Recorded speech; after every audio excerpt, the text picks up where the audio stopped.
দর্শক, সম্প্রতি বাংলাদেশ সহ 7 দেশকে নিরাপদ ঘোষণা করেছে ইউরোপীয় ইউনিয়ন। আর এতে এসব দেশের নাগরিকদের এখন ইইউভুক্ত রাষ্ট্রগুলোতে আশ্রয় পাওয়া আরও কঠিন হয়ে পড়বে। সে সঙ্গে এরই মধ্যে আশ্রয়ে থাকা প্রবাসীদের নিজ দেশে ফেরত পাঠানোর প্রক্রিয়াও সহজ হবে। এতে চিন্তার ভাঁজ প্রবাসীদের কপালে। জার্মানি থেকে অনামিকা বড়ুয়ার রিপোর্টে, ডেস্ক রিপোর্ট।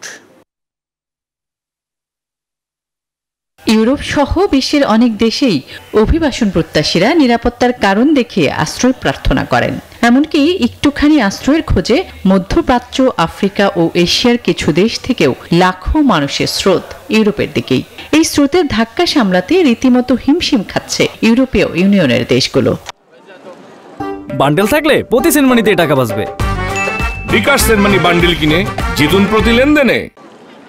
ফলে সাম্প্রতিক বছরগুলোতে ইইউর উপর অবৈধ অভিবাসন ঠেকানো এবং অভিবাসীদের নিজ দেশে ফেরত পাঠানোর চাপ বাড়ছে। ধারণা করা হচ্ছে ইউরোপের দেশগুলোতে কট্টর ডানপন্থীরা ক্ষমতায় আসায় বাড়ছে এমন চাপ।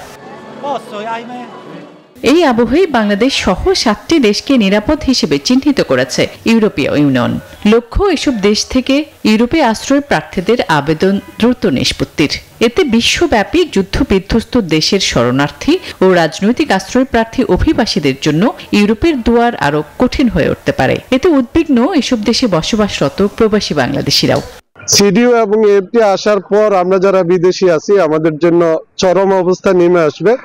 যারা এখানে পুরানো অবস্থায় আছে তাদের জন্য যেমন খারাপ হবে, নতুন অবস্থায় যারা আসবে সেখানে অল্প দিনের মধ্যেই হয়তো 3 সপ্তাহের মধ্যে সেই রেজাল্ট দিয়ে তাকে হয়তো তার দেশে রিটার্ন করবে। এই পরিস্থিতিতে জার্মানি সহ ইইউভুক্ত দেশগুলোতে আসতে ইচ্ছুক এবং রাজনৈতিক আশ্রয় প্রত্যাশী বাংলাদেশিদের বুঝে শুনে ইউরোপের পথে পা বাড়ানোর আহ্বান জার্মানির কমিউনিটি নেতৃবৃন্দের। যারা অবৈধ আছেন তাদের প্রতি অনেক কঠোর আইন হতে পারে।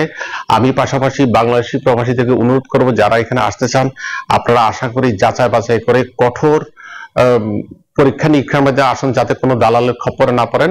Desk report, news 24।